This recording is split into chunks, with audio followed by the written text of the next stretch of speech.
नमस्कार, मैं हूँ ऋचा मिश्रा। धार्मिक संगीत यूट्यूब चैनल पर आप सभी का बहुत बहुत स्वागत है। भक्तों, आप सब कैसे हैं?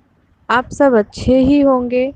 आज के दिन शनिवार को यह पावन संक्षिप्त सुंदरकांड की कथा श्रवण करें। हनुमंत पुराण के अनुसार भक्त शिरोमणि श्री हनुमान जी को सुंदर नाम से भी संबोधित किया गया है। श्री रामचरितमानस में गोस्वामी तुलसीदास जी ने सुंदरकांड में महाबली के दुर्गम काज का वर्णन अत्यंत सुंदर रूप से किया है। आइए भक्तों, हम सभी सुंदरकांड की कथा सुने।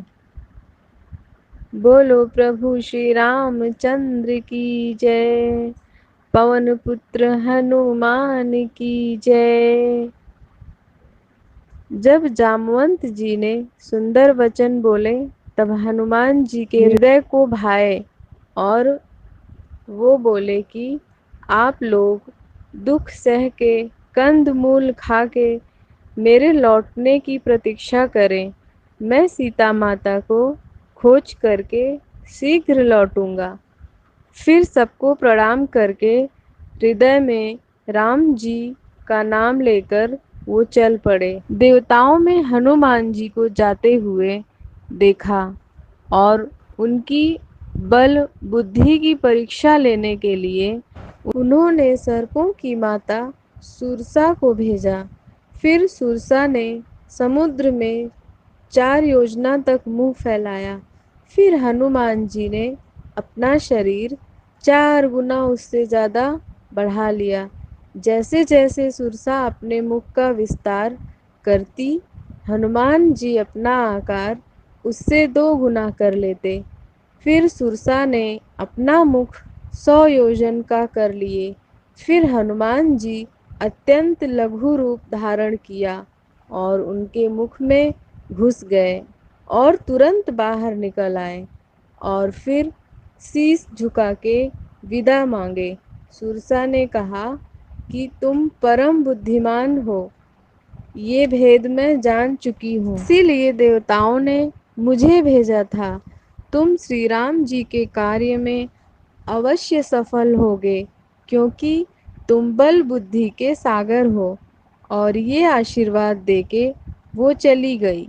फिर हनुमान जी आगे बढ़े। समुद्र में एक राक्षसी रहती थी, जो पक्षियों की छाया को समुद्र में पकड़ लेती थी। उसने हनुमान जी की छाया को भी पकड़ लिया। हनुमान जी ने उसके छल को पहचान लिए। फिर महाबली वीर हनुमान जी उसे मार दिए और आगे बढ़े और लंका पहुँचे। वहाँ लंका के द्वार पर लंकिनी नामक राक्षसी थी। उसने हनुमान जी को देखा और उन्हें ललकारा। फिर महाबली ने एक घूसा मार दिया। लंकिनी के मुख से रक्त की धार निकल पड़ी और धराशायी हो गई।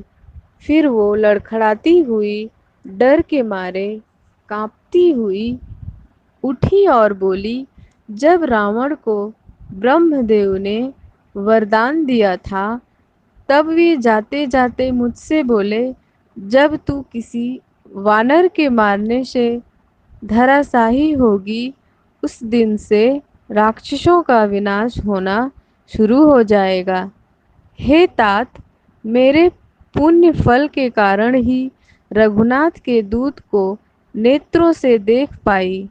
तब हनुमान जी ने लघु रूप धारण करके राम जी को स्मरण करके लंका में प्रवेश किए। वे नगर में सब जगह घूमे और घूमते घूमते देखा कि रावण सो रहा है, परंतु जानकी जी नहीं दिखी। आगे उन्होंने बहुत सुंदर महल देखा, जहाँ श्री राम नाम की ध्वनि सुनाई दे रही थी। वो महल अत्यंत सुंदर था, जिसे देख बजरंगबली प्रसन्न हुए और सोचा कि लंका में राक्षसों के बीच यह सज्जन कौन है? फिर हनुमान जी एक ब्राह्मण का रूप बनाकर महल में प्रवेश किए। उन्हें देख विभीषण जी हाथ जोड़कर प्रणाम किए और उनका परिचय पूछा। फिर हनुमान जी की श्री रामचंद्र की सारी कथा सुना डाली। यह सुनकर विभीषण हनुमान जी को गले लगे। दोनों अत्यंत प्रसन्न हुए। फिर विभीषण जी ने माता सीता का पता बताया। फिर लघु रूप बना के वे अशोक वाटिका पहुँचे। सीता माँ का दर्शन किए और मन ही मन प्रणाम किया। उसी समय रावण वहां आया और माता सीता को धमकाया। वहीं राक्षसी ने भयंकर रूप लेकर सीता जी को खूब डराया। उसमें एक त्रिजटा नामक राक्षसी माता सीता की मदद के लिए आई और सब राक्षसनियों को अपने स्वप्न के बारे में बताई और कही कि सीता जी की सेवा करके अपना कल्याण कर लें। माता सीता को दुखी और व्याकुल देख हनुमान जी बहुत दुखी हुए और सीता जी के सामने अंगूठी डाल दी। अंगूठी देख सीता जी प्रसन्न हुई, उसे हाथ में ले लिया और आश्चर्यचकित होकर उसे देखने लगी। उनके मन में अनेक विचार आने लगे। उसी समय हनुमान जी उनके सामने आए और श्री रामचंद्र जी का गुणगान करने लगे। यह सुनते ही सीता जी हर्षित हो गई और वे हनुमान की बातें सुनने लगी। हनुमान जी ने राम जी की सारी कथा सुना डाली। सीता जी ने कहा, जिसने यह अमृत तुल्य कथा सुनाई वो प्रकट क्यों नहीं होता? तब हनुमान जी सीता के निकट गए। हनुमान जी सीता माता से बोले, हे माता जानकी, मैं प्रभु श्री राम का दूत हूँ। करुणा निधान की शपथ लेता हूँ, यह अंगूठी मैं ही लाया हूँ। श्री राम जी ने मुझे आपके लिए यह पहचान दी है। बजरंगबली ने कहा, हे माता, मैं इतना सक्षम हूँ कि आपको लंका से अभी ले जा सकता हूँ। मुझे प्रभु की आज्ञा नहीं है, अतः हे माता कुछ दिन और धीरज धरो। श्री रामचंद्र जी वानर सेना सहित यहाँ आएंगे और राक्षसों का अंत करके आपको ले जाएंगे। सीता जी ने कहा, मेरे हृदय में बड़ा भारी संदेह है कि तुम जैसे वानर भयंकर राक्षसों को कैसे जीत सकोगे।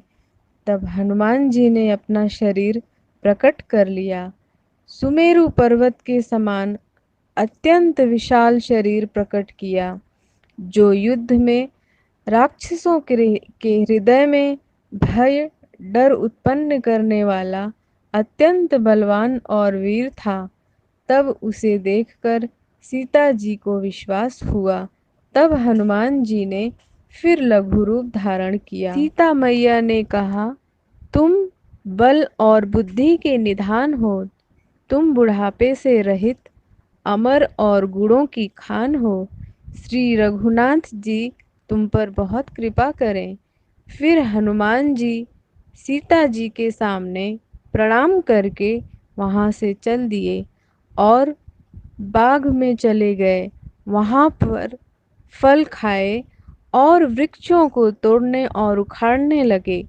वहां बहुत सी राक्षस योद्धा रखवाले थे।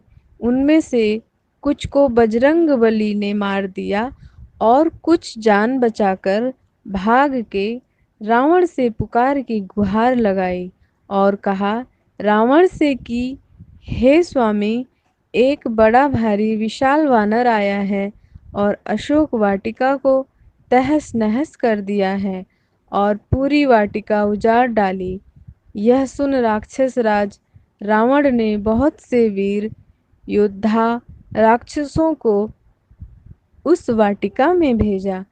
उन्हें आते देख हनुमान जी ने खूब तेज से गर्जना की। हनुमान जी ने सभी राक्षसों को मार गिराया। फिर रावण ने अपने पुत्र अक्षय कुमार को वहां भेजा। अक्षय कुमार अपने साथ असंख्य श्रेष्ठ बलवान पराक्रमी और भयानक दिखने वाले योद्धाओं के साथ चल दिए। अक्षय कुमार को आते देख हनुमान जी ने एक विशाल वृक्ष अपने हाथ में लेकर ललकारा और महाध्वनि से गर्जना की ओर अक्षय कुमार का वध कर दिया। यह समाचार सुन रावण ने अपने पुत्र मेघनाथ को वहां लड़ने के लिए भेजा और उनसे कहा कि हे पुत्र, उसे मारना नहीं, उसे जीवित यहाँ ले आओ।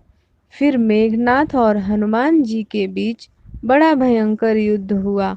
अंत में मेघनाथ ने विवश होकर ब्रह्मास्त्र का प्रयोग किया, क्योंकि उसके सारे अस्त्र और शस्त्र हनुमान के सामने विफल हो चुके थे। ब्रह्मास्त्र को आते देख हनुमान जी ने यह मन में विचार किया कि यदि मैं इससे भी निकल जाऊं तो यह ब्रह्मदेव का अपमान होगा। इसलिए उन्होंने स्वयं ही अपने आप को उसमें बंध जाने दिया। फिर मेघनाथ ने उन्हें नागपाश से बांध लिया। देवता और दिग्पाल हाथ जोड़कर बड़ी विनम्रता के साथ सब रावण के भवन में ताक रहे थे। रावण का ऐसा प्रताप देखकर भी हनुमान जी के मन में तनिक भी भय उत्पन्न नहीं हुआ। हनुमान जी रावण से कहते हैं कि तुम प्रभु श्री राम के शरण में जाओ। प्रभु तुम्हारा अपराध भूलकर तुम्हें क्षमा कर देंगे। तुम श्री राम जी के चरण कमलों को हृदय में धारण करो और लंका का आंचल राज्य करो। यह सुन रावण अत्यंत कुपित हो जाता है और अपनी सेना को आदेश देता है कि हनुमान जी का वध कर दें। उसी समय मंत्रियों सहित विभीषण जी आ पहुँचे और हाथ जोड़कर विनम्रता पूर्वक रावण से कहा कि किसी भी दूत को मृत्युदंड नहीं देना चाहिए। यह सर्वथा अनुचित है और यह नीति विरुद्ध है। यह राक्षस राज कोई दूसरा प्रबंध किया जाए। यह सुन रावण आदेश देता है कि तेल में कपड़ा डुबोकर उसे उस वानर की पूंछ में बांधकर आग लगा दिया जाए। हनुमान जी ने ऐसी लीला रची कि उनकी पूंछ लंबी होती जाती थी। फिर पूंछ में आग लगा दी गई। हनुमान जी की देह विशाल पर बहुत ही हल्की है। वे दौड़कर एक महल से दूसरे महल पर चढ़ जाते हैं और लंका में सभी महलों को आग लगा देते हैं। लंका वासियों को देखकर बेहाल हो गए। हनुमान जी ने देखते देखते पलक झपकते ही एक ही क्षण में सारे नगर को, सारे लंका में सारे भवनों को आग लगा दी। एक विभीषण जी और अशोक वाटिका को छोड़कर सारी लंका दहक उठी और जल में कूद पड़े। समुद्र लांघकर वह इस पार आए और वानरों को हर्षित ध्वनि सुनाया। हनुमान जी को देखकर सभी वानर हर्षित हो गए और यह देख वानरों ने अपना नया जन्म समझा। हनुमान जी का मुख प्रसन्न है और शरीर पर तेज विराजमान है और सभी ने समझ लिया कि श्री रामचंद्र जी का कार्य कर आए हैं। फिर सभी लोग श्री रामचंद्र के पास गए और वहां पर सीता जी की चूड़ामणि हनुमान जी ने राम जी को भेंट दिया। राम जी ने हनुमान जी को अपने हृदय से लगा लिया। भक्तों, इस तरह से तुलसीदास द्वारा रचित यह कथा वर्णित है। यह सुंदरकांड का पंचम सोपान समाप्त हुआ। भक्तों, आपको यह कथा कैसे लगी? कमेंट करें। हमारे चैनल धार्मिक संगीत को कृपा करके सब्सक्राइब कर लीजिए और वह जो बेल आइकन है, जो घंटी जैसा निशान है, उसे भी दबा दीजिए ताकि इस तरह से हमारी आने वाली अगली वीडियो के अपडेट्स आपको तुरंत यूट्यूब पहुंचा दे। दोस्तों, अब हम आपसे आज्ञा लेते हैं। कमेंट सेक्शन में जाएं, जय श्री राम, जय श्री हनुमान लिखकर हमारे यूट्यूब चैनल को आगे बढ़ाइए। राधे राधे, जय श्री कृष्ण।